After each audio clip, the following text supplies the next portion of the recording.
Well, today is August 14th and my preparation for the 2021 deer hunt continues. I'm out on my property today and I'm going to build a mock scrape, so I brought the camera out and I'm going to show you guys how I do my mock scrapes. I've had a lot of people asking me because I've had pretty good success the last few years. I shot my buck on one of my mock scrapes last year. I think it was November 14th, and I've just had a lot of great success just inventorying deer and getting a lot of bucks hitting my scrapes and figuring out what deer are in the area. And I'm pretty much always hunting public land. I say I'm on my property today. We got a food plot here and another one up by the house. We only own 5 acres, and 2019 we moved down here and I never even hunted it, and I think Casey only hunted it 4 or 5 times because we only got 5 acres, so we can't hunt it too much or it gets over hunted and deer go nocturnal. So we take it easy and try and do it the right way hunting here, and only hunted a few times. And I did kill a doe here on the food plot. I think it was like September 28th last year. Then after I filled my doe tag, I let Casey have it, and I didn't let her hunt back here until I knew that the deer were going to be moving. I shouldn't say the deer are going to be moving. A buck that we want to shoot's going to be moving. And anyways, I think it was like November 3rd, 4th, 6th, somewhere in there.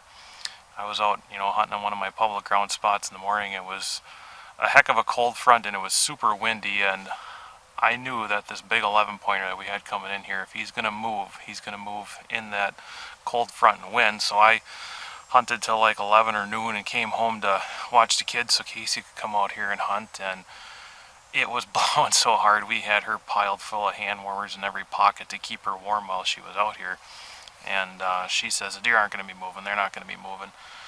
And I said, I think that big one's going to be moving tonight because, it's a cold front. It was a really good cold front.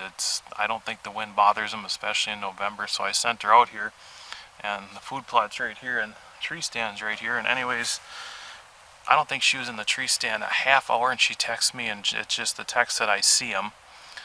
And then a little while later she texts me and he never came into the food plot. And what he did is, food plot's right here and he came up in the thick stuff behind the tree stand here. And what I think he did was just checking the food plot for does or scent checking it to see if there's any does in the area, and he came up here and didn't see or smell nothing, so he went back into the thick stuff. So my goal today is I'm going to put a mock scrape back here in this thick stuff where he came up, just to have something there to attract the deer. So if they do that again, hopefully they'll step into the scrape, and whether she's hunting here or I'm hunting here, one of us can get a shot at them. So I'm going to go grab my stuff. We'll head down here where I got a spot picked out, and I'll show you guys how I do it. It's pretty open right here. And if a buck would come up one of these runways, which I think they're going to do, they're going to come up, stop right here in the scrape. They're going to be facing the tree, and you're not going to have broadside shot, and then you're kind of skylined up on the other side of the food plot. It'd be hard to draw on them.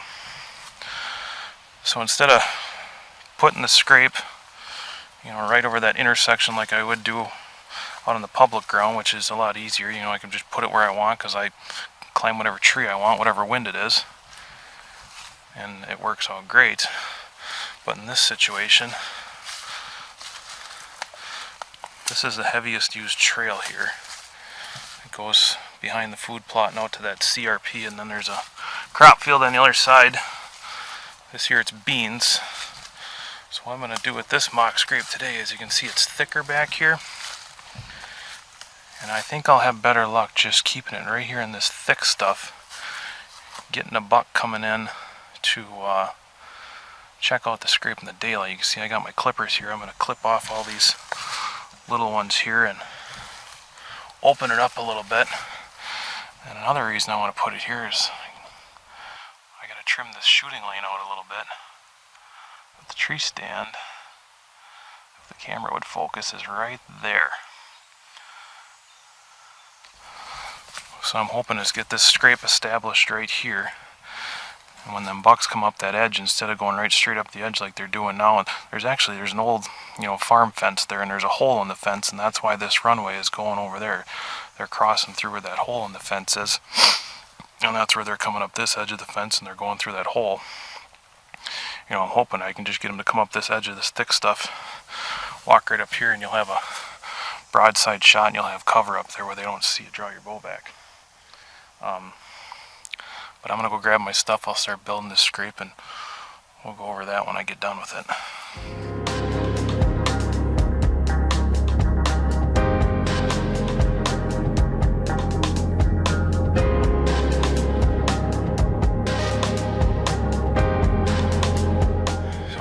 completed the mock scrape.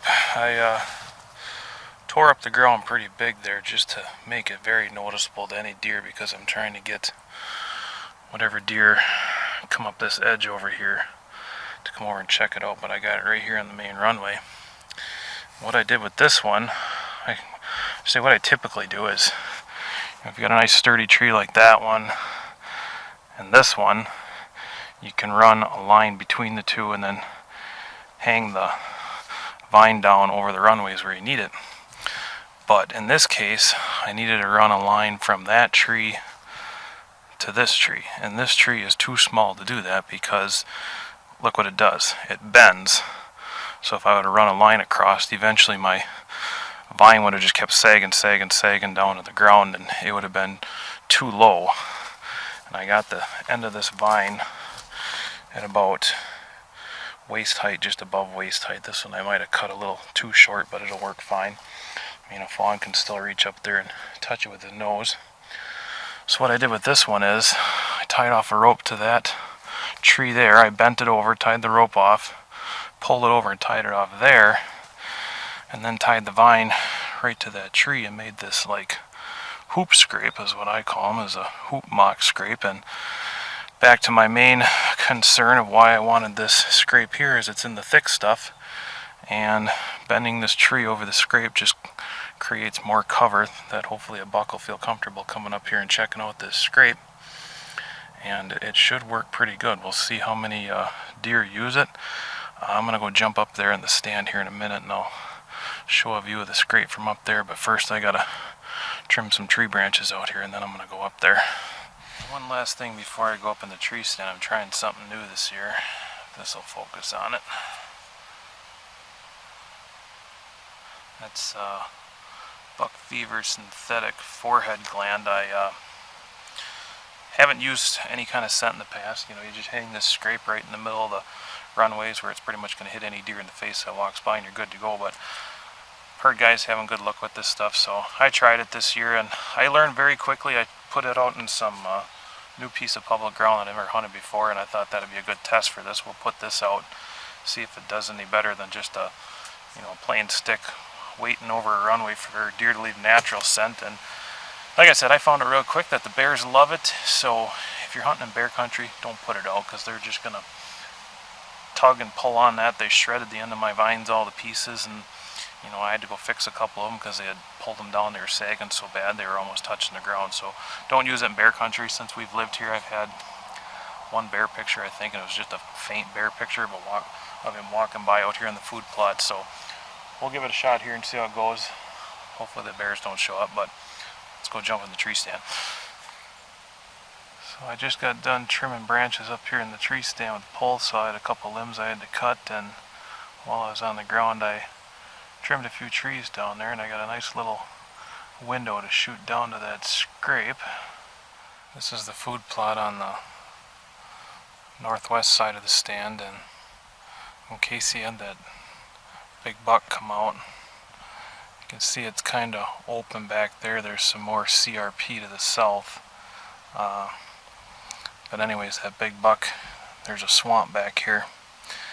He come out of the swamp, and from what I understand, the way she explained it to me, he come out here and just, like I said before, I think he was just looking for deer on the food plot, scent checking does. I mean, of course it's green up right now, so it's very thick, but when he come in here and did that, it was November, so there wasn't any leaves on. He could see up into the food plot. And hopefully if a buck does that again, having this scrape right down here, get him up in here close enough to get a shot at him if he comes and checks it.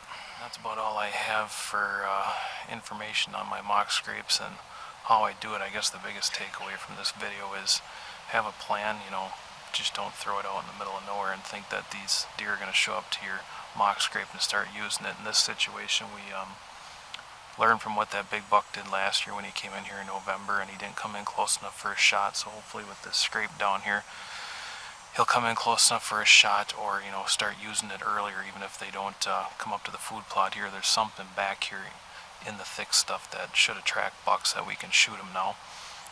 We learned from what a buck did, and watching the deer here for the last 2 years should be a good spot.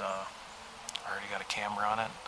We'll see what starts using it, and hopefully it works out and they use it in the daylight when somebody's in here with a bow in hand, and we'll kill a big buck either down here on the scrape or out here on the food plot.